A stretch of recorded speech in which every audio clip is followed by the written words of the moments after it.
If you're expecting a baby in Canada, here's how to apply for maternity leave step by step.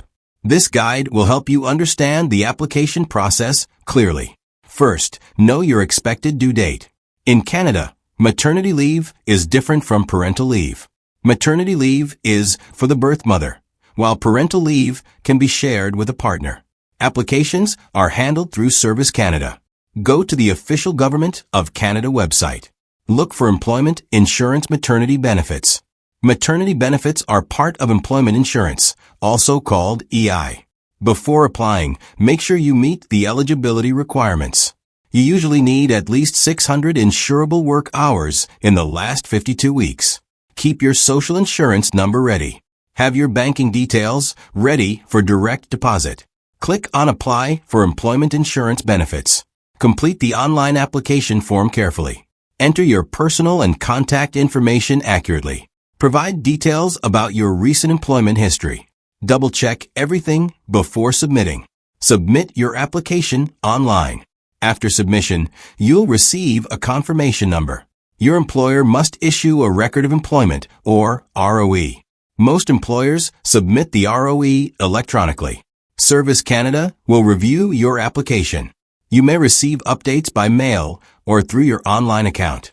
Log in to your account to track your application status. There is usually a 1-week unpaid waiting period. Maternity benefits can be paid for up to 15 weeks.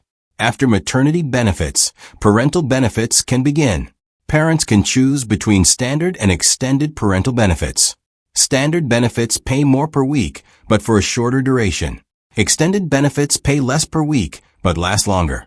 Discuss with your partner which option works best. If you need help, contact Service Canada directly. You can find official contact details on the government website. Apply as soon as you stop working. You can apply even before your baby is born. Maternity benefits can start up to 12 weeks before your due date. Keep copies of all important documents. Check your account regularly for updates. Respond quickly if additional information is requested. Once approved, payments will be deposited into your bank account. After approval, you can focus on spending time with your baby. Always use the official Government of Canada website to apply. Avoid third-party websites that charge fees. The application process is completely free. To recap, check eligibility, gather documents, apply online, and wait for approval. Make sure your employer submits your record of employment. Choose your parental benefit option carefully. If this guide helped you, consider subscribing for more helpful tutorials. And that's how to apply for maternity leave in Canada step by step.